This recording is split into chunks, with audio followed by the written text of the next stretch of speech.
Jumpa kembali di channel Omas Solusi Indonesia dengan membawakan satu topik baru dengan judul Cara Hadapi Debt Call versi Omas Solusi Indonesia.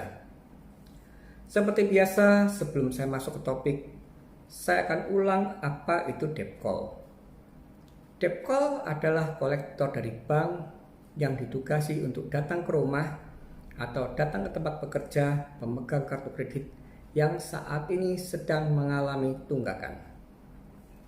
Dan di video saya yang lalu telah saya sebutkan ada 3 surat atau 3 dokumen yang akan saya jadikan sebagai senjata pamungkas untuk menghadapi debt call ketika datang ke rumah atau datang ke tempat bekerja kita.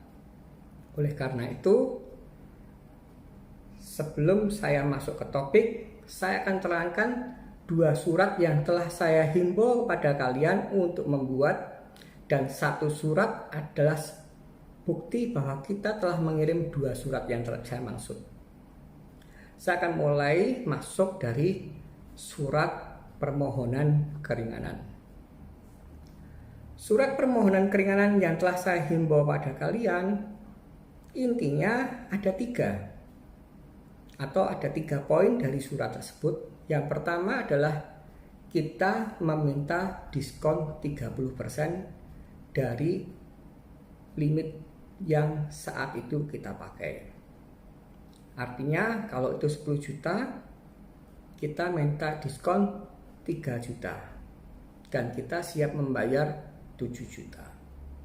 Itu poin yang pertama.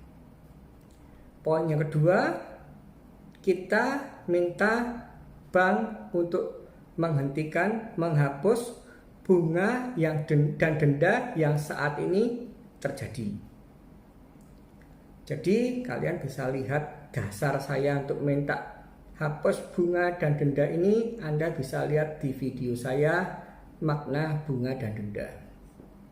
Dan yang ketiga, dikarenakan kondisi finansial kita sedang tidak baik, pembayarannya kita sesuaikan dengan kemampuan kita dengan cara mekanisme angsuran sebesar 250.000 per bulan, dan itu akan dilakukan sampai selesai.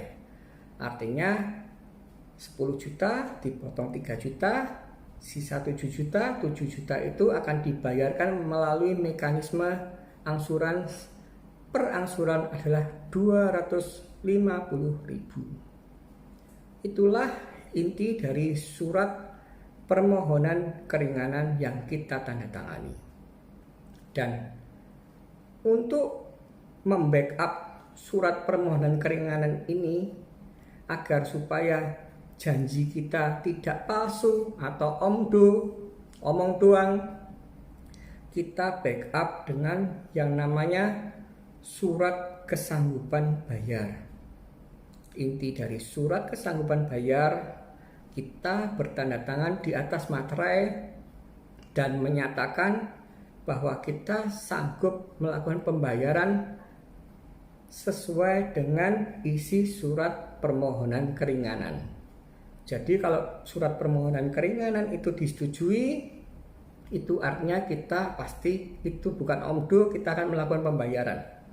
Dan itu kita berjanji di atas sebuah materai.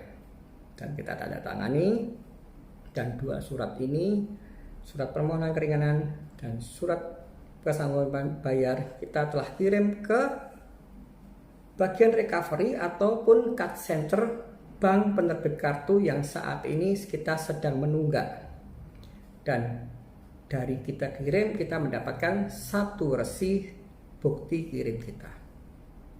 Itulah senjata pamungkas yang akan saya pakai untuk hadapi debt call saat mereka datang ke rumah ataupun ke tempat bekerja kita. Saya akan mulai menjelaskan cara hadapi debt call. Dalam satu prosesi, debt call sudah kita hantar di ruang yang kita siapkan, sudah kita persilahkan untuk duduk di kursi yang kita persiapkan. Dan untuk prosesi awal-awalnya itu sudah saya jelaskan di video saya simulasi hadapi debt call. Jadi kalau Anda tidak paham tentang prosesi awal-awalnya, silahkan kalian melihat di video saya simulasi hadapi debt call. Jadi ini langsung saya cut dan saya mulai pada saat kondisi kolektor atau debt call ini sudah kita persilahkan masuk, sudah kita persilahkan duduk, dan saya memulainya dari itu. Dan di video saya yang lalu juga sudah saya himbau kepada kalian untuk membawa satu handphone yang ada fasilitas rekam suara. Jadi itu tolong dilihat, dicermati, dan kita siapkan. Oke, kita masuk ke topik.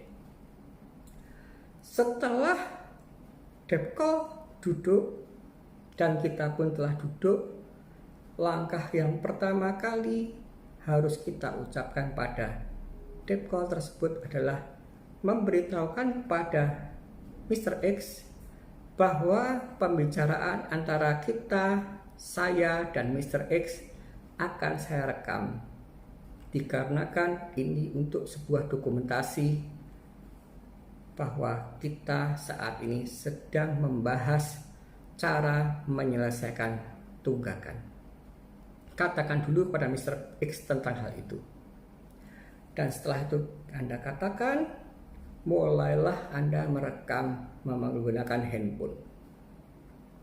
Setelah itu kita hidupkan, ucapkan pada Mr. X apa yang kira-kira bisa kita bahas bersama Mr. X.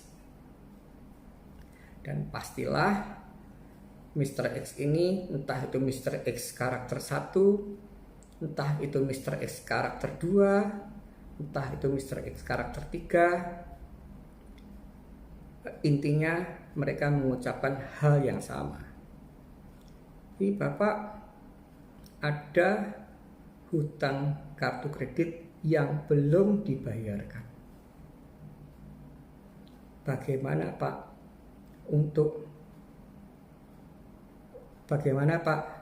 niat Bapak atau bagaimana Pak rencana Bapak untuk bisa menyelesaikan hutang yang belum dibayarkan. Jadi intinya itu. Dan ketika mereka atau Mr. X berkata, bagaimana Pak kelanjutannya untuk hutang kartu kredit ini, langsunglah kalian keluarkan fotokopi surat permohonan keringanan, fotokopi surat kesanggupan bayar, dan fotokopi bukti kirim atas kedua surat itu ke bank penerbit kartu. Oh itu Mas. Oh itu toh Mr. X. Ya betul. Memang kartu kredit itu belum saya bayarkan dan saat ini masih tertunggak. Dan kalau Bapak tanya ini kira-kira rencananya Pak Hani bagaimana atas hutang ini, saya sudah mengajukan surat permohonan keringanan kepada kantor Anda, ke card center atau recovery. Ini suratnya, ini ada 2 surat, 1 surat permohonan dan 1 lagi adalah surat kesanggupan bayar, agar supaya jika surat itu disetujui, saya tidak bisa mungkir dan tidak bisa asal undo. Dan ini adalah bukti kirimnya Mr. X. Kasihkan pada Mr. X tentang 3 dokumen tersebut. Dan berikan waktu kepada Mr. X untuk membaca, untuk melihat. Kasih Mr. X waktu.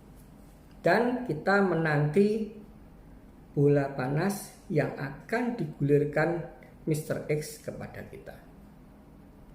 Dan Saya sudah langsung memetakan ada beberapa bola panas yang akan digulirkan oleh Mr. X kepada kita. Entah itu Mr. X karakter 1, 2, 3, pemetakannya saya adalah satu kata dulu. Bola panas yang digulirkan oleh Mr. X pertama adalah dia akan mengatakan, ini tidak mungkin disetujui, Pak. Nggak ada program yang model seperti ini, Pak. Dan ini kan semau guenya Bapak. Dan lain sebagainya. Terutama untuk karakter 3, sok taunya tinggi sekali. Dan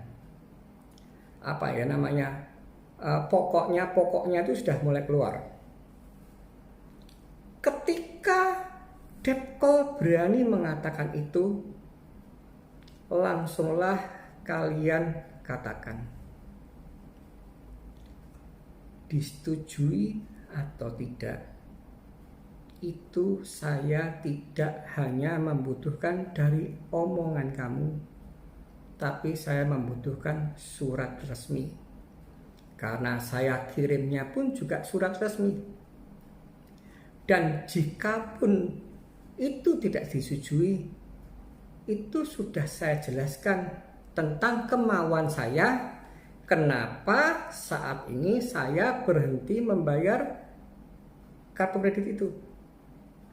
Kalau ada pihak bank tanya, ini karpe gimana Pak? Itulah karep saya.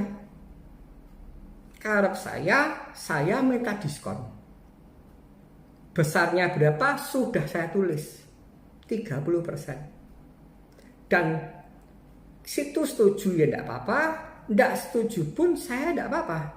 Tapi paling tidak di pertemuan ini Anda sebagai Depkol dan utusan bank sudah tahu maksudnya saya. Saya tidak akan melakukan pembayaran kartu kredit tersebut jika bank tidak merespon permohonan keringanan saya.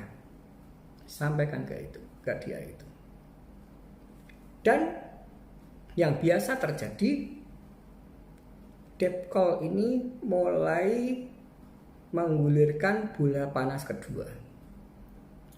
Ya ini namanya Bapak seenaknya sendiri. Bapak tidak niat bayar, atau Bapak ya pengennya ngemplang. Kalau sampai Depkol tersebut berani ngomong begitu, langsung tunjukkan yang di kesanggupan bayar. Pak, Anda tahu kenapa orang bertanda tangan di atas materai fungsinya apa? Katakan itu. Tanda tangan di atas materai itu artinya saya siap diperkarakan di jalur hukum jika saya tidak memenuhi janji yang telah saya tuangkan di surat itu. Jadi jangan sembrono untuk mengatakan bahwa saya tidak niat. Kalau saya tidak niat bayar, saya tidak akan pernah menandatangani surat kesanggupan bayar itu. Katakan itu pada mereka. Ingat baik-baik, kita tidak ingin berkoboi ria, kita tidak ingin berarogan, tapi adalah kita saat ini sedang menunaikan kewajiban sebagai seorang debitur yang sedang macet. Konsekuensinya kita berani menerima utusan bank. Dan konsekuensi menerima utusan bank itu artinya terjadilah sebuah komunikasi, niat kita apa sih untuk menyelesaikan hutang ini. Dan satu lagi bola panas yang seringkali digulirkan oleh Depkol adalah Bapak pekerjaan juga masih jalan, karyawan ya ada, toko ya laris, rumah ya ada, mobil ya ada, motor ya ada, itu yang sering digulirkan. Dan kebanyakan pemegang kartu kredit yang macet malah melakukan hal yang salah kaprah. Jadi ketika Depkol mengatakan wong masih punya mobil, wong masih punya rumah, wong masih punya barang dagangan, itu kebanyakan pemegang kartu kredit ini salah kaprah, malah menutupi, melakukan alibi. Oh itu bukan mobilku, oh itu bukan rumahku, oh itu bukan barang daganganku. Itu sama sekali tidak diperlukan. Dan jangan pernah meladeni Depkol untuk bersilat lidah tentang itu. Wong kamu punya mobil, wong itu kamu punya rumah, wong itu kamu punya barang dagangan. Itu tidak diperlukan sama sekali. Yang harus kalian ucapkan adalah kebalikannya. Kita tidak perlu menjelaskan itu mobilnya A, itu rumahnya B, itu dagangannya C, sama sekali tidak diperlukan. Baliklah kata-kata dengan berkata oposisinya. Pak, walaupun saya masih punya mobil, walaupun saya masih punya rumah, walaupun saya masih punya barang dagangan, bahkan saya pun masih bawa duit, Pak. Tapi saya tidak akan membayarkan tagihan atau hutang kartu kredit saya jika tidak ada persetujuan permohonan keringanan. Jadi Bapak tidak perlu menyebutkan rumah, mobil, barang dagangan. Anda menyebut itu 100 kali pun satu kata bagi saya. Saya maunya adalah bernegosiasi untuk minta diskon. Katakan itu. Jadi intinya jangan sampai kita melakukan sebuah salah langkah atau malah kita nih merasa bersalah, masih punya mobil kok nggak dijual, masih punya rumah kok nggak dijual. Padahal kan mereka ini kan tidak tahu apa-apa. BPKB atas nama siapa ya tidak tahu. Andaikan BPKB atas nama saya, BPKB-nya masih sekolah apa enggak, masih kredit apa ya enggak tahu. Andaikan itu rumah dia ya enggak tahu, ini rumah hibah atau apa ya enggak tahu. Jadi itu enggak perlu kita jelasin sama dia, itu enggak perlu. Langsung skakmat bahwa andaikan saya punya mobil, andaikan saya punya rumah, andaikan saya punya barang dagangan, kalau saya tidak kepengen jual dan tidak kepengen bayar hutang kartu kredit ini, kamu mau apa? Itu yang harus kalian sekat bagi Depkol karakter 3. Karena yang paling ngeyel dan berani menggulirkan kata-kata itu biasanya adalah Depkol karakter 3. Kalau Depkol karakter 1 ya pasti setelah kita ngomong bahwa kita nih nunggu keputusan ya sudah, saya boleh Mbak minta fotokopinya, biasanya hanya itu. Boleh, silahkan ambil. Dan kalau Depkol karakter 2 ya biasanya ya satu kata seperti yang sudah dibahas di video yang lalu. Pak, ini kalau Bapak tidak bantu saya bayar, kita mau titipan, nanti saya dipecat.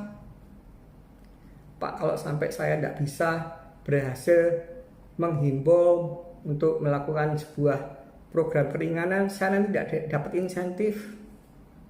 Istri anak saya makan apa? Jika mereka melakukan kata itu, jawablah dengan simpel. Loh, yang milih profesi Depkol itu siapa? Kamu sendiri toh. Dan ketika kamu jadi Depkol dan itu tidak berhasil, tidak artinya saya harus mikirin istri kamu, tidak artinya saya harus memikirkan anak kamu. Kamu sebagai utusan bank mendatangi saya sebagai debitur macet, saya sudah mau menerima, saya juga sudah istilahnya mendudukkan Anda sebagai seorang utusan bank itu sudah menyelesaikan kewajiban saya sebagai debitur yang saat ini sedang macet. Katakan itu saja. Jadi itulah intisari ketika kita hadapi debt call, baik itu karakter 1, baik itu karakter 2, baik itu karakter 3. Dan bola panas yang digulirkan sudah saya jelaskan.